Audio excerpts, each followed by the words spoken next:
મને તો યાર રોજ સવારે ગરમ ગરમ ચા પીવી ગમે છે. પણ શું તમને ખબર છે, ગરમ ગરમ ચા પીવાને લીધે ઘણા બધા રોગ થઈ શકે છે.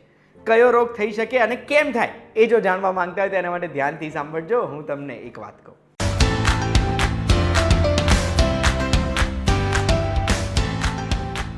એક વાત કહું, આપનું સ્વાગત છે. મારું નામ છે ગુંજુ ઠક્કર અને મને બોસ ચા પીવી બહુ જ ગમે. પણ જ્યારે કોઈ પણ વસ્તુ અતિરેક થઈ જાય ને એટલે મારી અંદર એક સિસ્ટમ ગોઠવાયેલી છે કે હું રિસર્ચ કરવા માંડું કે આ વસ્તુ ઉપર, આ પદાર્થ ઉપર કોઈ એવી રિસર્ચ નથી થઈ ને જેના લીધે મારા શરીરને કોઈ એવી અસર થઈ શકે જે મારે ના જોઈતી હોય.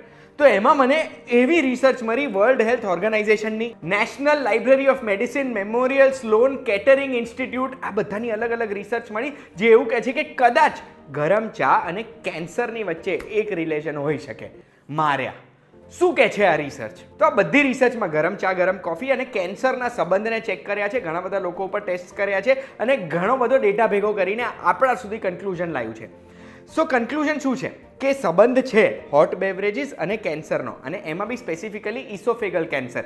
ઇસોફેગલ એટલે આપણા જે ઇસોફેગસ હોય ને, આપણું મોઢું અને આપણા પેટને કનેક્ટ કરતી પાઇપ, એ પાઇપમાં કેન્સર ડેવલપ થાય. પણ આ રિસર્ચમાં એક બહુ સારી વસ્તુ મને ખબર પડી કે ચા કે કોફીનું જે કેમિકલ કોમ્પોઝિશન છે, એટલે ચા કોફી પીવાને લીધે આ કેન્સર નથી થતું. આ કેન્સર થાય છે ગરમ બેવરેજીસ પીવાને લીધે.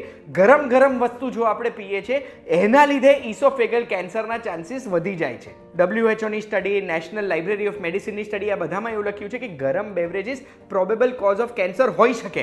એટલે બહુ જ ગરમ ગરમ વસ્તુ આપણે પીએ ને તો એનાથી કદાચ ઇસોફેગલ કેન્સર થઈ શકે. પણ કેમ? તો જો આપણે જ્યારે બહુ જ ગરમ ગરમ વસ્તુ પીએ ને તો આપણો ઇસોફેગસ જે છે ને એમાં એક પતલી લાઇનિંગ હોય આપણા ઇસોફેગસને બચાવવા માટે. આપણે કોઈ બી વસ્તુ ખાઈએ પીએ એનાથી. તો જ્યારે ગરમ ગરમ વસ્તુ પીએ ને તો એ જે ઇન્ટરનલ લાઇનિંગ છે ને એ બળી જાય. ગરમીમાં એવું જ થવાનું છે. હવે બળી જાય એટલે નવી રીજનરેટ થાય, આપણું બોડી નવું રીજનરેટ કરવાનું જ છે. હવે રેગ્યુલરલી જ્યારે આપણે કોઈ ગરમ વસ્તુ પીએ છીએ અને રેગ્યુલરલી રીજનરેશન થાય છે તો જરૂરત કરતાં વધારે રીજનરેશન થઈ રહ્યું છે. એક સેલ જે એક્સપેક્ટેડ સમયમાં રીજનરેટ થવો જોઈએ એના કરતાં વધારે સમયમાં રીજનરેટ થાય છે.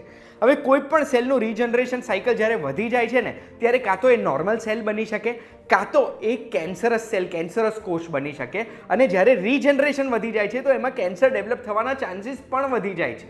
1930s 1950sમાં પશુઓ ઉપર સ્ટડીઝ થઈ હતી કે ગરમ બેવરેજીસ જો એ પીવે તો એમને કેન્સરનો ખતરો વધી જાય, ને એમાં તો એકચ્યુઅલ પ્રૂફ મળ્યું હતું કે જેન્યુઇનલી વધે છે ખતરો. એટલે એક વસ્તુ આપણે યાદ રાખવાની, ગરમ ગરમ ફફડતા બેવરેજીસ જો પીશું એનાથી કંઈ આપણે બહુ સ્ટ્રોંગ છે એવું સાબિત નથી થઈ જતું. એનાથી આપણે આપણા શરીરને અંદરથી બગાડી રહ્યા છે. સહન કરી શકીએ એવા ટેમ્પરેચરના બેવરેજીસ પીવાના. અને હવે ફરી તમારી ચા ઠંડી થતી હોય અને કોઈ તમને ટોકે ને કે ચા ઠંડી થાય છે તો એમને કહી દેજો કે આ હું ઠંડી જાણી જોઈને કરું છું, મારે કોઈ સ્ટ્રેસ નથી જોઈતું આગળ. આ વિડીયોની માહિતીથી નવું કંઈક જાણવા મળ્યું હોય તો રોજે કંઈક નવું જાણી શકો છો તમે.